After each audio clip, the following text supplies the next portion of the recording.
สถาบันวิทยาศาสตร์เศรษฐกิจและสังคมแห่งชาติลาวประเมินว่าเศรษฐกิจของสปป.ลาวภายในปี 2025 นี้จะเติบโตเพียง 3.9% เฮามาเบิ่งว่ามันจะเป็นไปได้หรือบ่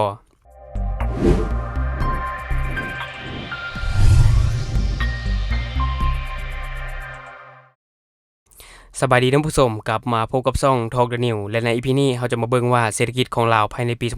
2025 จะเติบโตไปได้เท่าใดเนาะก็คือว่าล่าสุดมีการประเมินของสถาบันวิทยาศาสตร์เศรษฐกิจและสังคมแห่งชาติลาวเขาจะประเมินว่าเศรษฐกิจของลาวภายในปี 2025 นี้จะเติบโตเพียง 3.9%เนาะเฮามาเบิ่งว่ามันจะมีความเป็นไปได้หรือบ่อิงตามการประเมินล่าสุดที่ออกโดยสถาบันวิทยาศาสตร์เศรษฐกิจและสังคมแห่งชาติลาวคาดว่าเศรษฐกิจของสปป.ลาวจะเติบโตเพียง 3.9% ภายในปี 2025 และเพิ่มขึ้นเล็กน้อยเป็น4%ภายในปี 2026 ซึ่งสะท้อนให้เห็นถึงการฟื้นโตที่ปานกลางแต่ว่ายังเปราะบางสำหรับเศรษฐกิจของลาว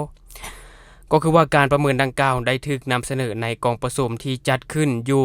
สถาบันที่นครหลวงเวียงจันทน์ในวันที่27มิถุนายนซึ่งว่าหนังสือพิมพ์เวียงจันทน์ไทม์รายงานว่าโดยการคาดหมายดังกล่าวได้หลุดจากเป้าหมายของสภาแห่งชาติพอสมควรก็คือว่าที่ตั้งเป้าเอาไว้ที่หมดปี 2025 เศรษฐกิจลาวจะต้องขยายตัวอยู่ที่ 4.8% เนาะอันนี้สำหรับการคาดเดาหรือว่าเป้าหมายของสภาแห่งชาติซึ่งว่าตามการรายงานของรัฐบาลใน 6 เดือนต้นปี 2025 รวมยอดผลิตภัณฑ์ภายในหรือว่า GDP สปป.ลาวขยายโต 4.5% ในนั้นคะแนนกสิกรรมขยายโต 3.3% อุตสาหกรรมขยายโต 4.6% การบริการเติบโต 4.7% และภาษีอากรเติบโต 4.4%ซึ่งว่ากองประชุมดังกล่าวได้เป็นประธานโดยรองประธานสถาบันโดยท่านดร.กีแก้วจันทบุรีและมีผู้เข้าร่วมหลายกว่า60ท่านจากบรรดากระทรวงภาคเอกชนมหาวิทยาลัยแห่งชาติสถานทูตต่างประเทศและองค์การจัดตั้งสากลที่ตั้งอยู่ในสปป.ลาวซึ่งว่าท่านดร.กีแก้วกล่าวว่าสถาบันค้นคว้าเศรษฐกิจมหาภาคซึ่งเป็นส่วนหนึ่งของสถาบันดังกล่าวที่ว่าได้รับหน้าที่ประเมินเศรษฐกิจมหาภาคและคาดคะเนแนวโน้มภายในปี 2025 ร่วมกับบรรดากระทรวงและองค์การจัดตั้งอื่นๆโดยได้รับการสนับสนุนจากองค์การจัดตั้งสากลต่างๆซึ่งว่าผลการค้นพบและตัวเลขที่ได้กล่าวถึงในการประเมินนี้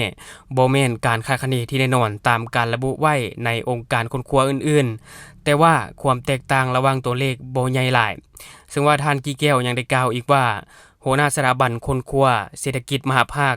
ท่านนางรัตดาวันสงวิไลได้สรุปสภาพเศรษฐกิจมหาภาคภายในปี 2024 ทัศนะทางเศรษฐกิจสำหรับปี 2025เพิ่นได้รายงานถึงสัญญาณของความมั่นคงที่เพิ่มขึ้นส่วนใหญ่แม่นมาจากการลดลงเทื่อละก้าวของอัตราเงินเฟ้อและอัตราแลกเปลี่ยนเงินตราต่างประเทศที่มีเสถียรภาพหลายขึ้นย้อนการจัดตั้งปฏิบัติมาตรการด้านการเงินแน่ไส้ของรัฐบาลซึ่งว่าการเติบโตของ GDP ได้บันทึกไว้ที่ 4.3% ในปี 2024 เพิ่มขึ้นเล็กน้อยจาก 4.2% ในปี 2023 การเติบโตของการส่งออกเป็นกำลังขับเคลื่อนหลักโดยมีไฟฟ้าสินค้าอุตสาหกรรมและผลิตภัณฑ์กสิกรรมประกอบส่วนอย่างหลงหลายซึ่งว่าในขณะเดียวกันการนำเข้าได้ลดลงสอดคล้องกับการลงทุนโดยตรงจากต่างประเทศ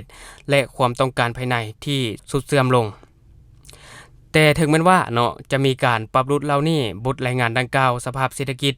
มหาภาคโดยรวมยังคงอ่อนไหวอัตราเงินเฟ้อและราคาสินค้าสูงยังสืบต่อสร้างความกดดัน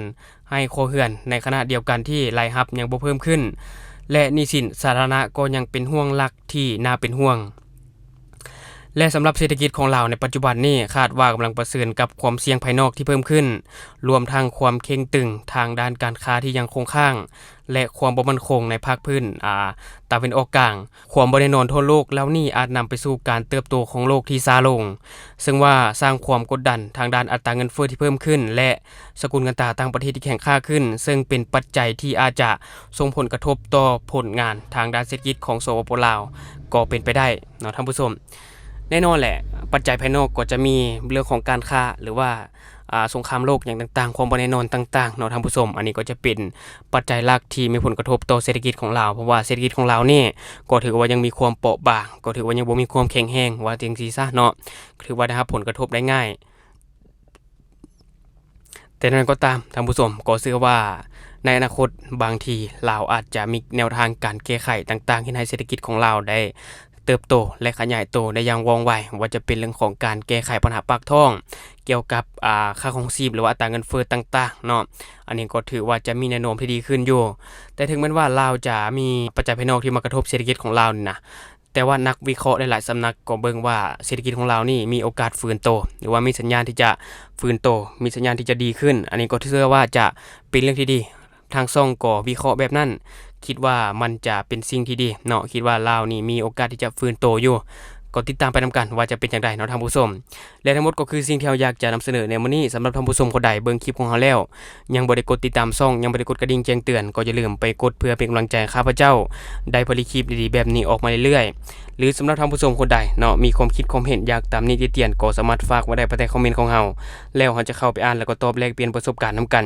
อย่าลืมสนับสนุนกันด้วยการกดติดตามช่องขอขอบใจ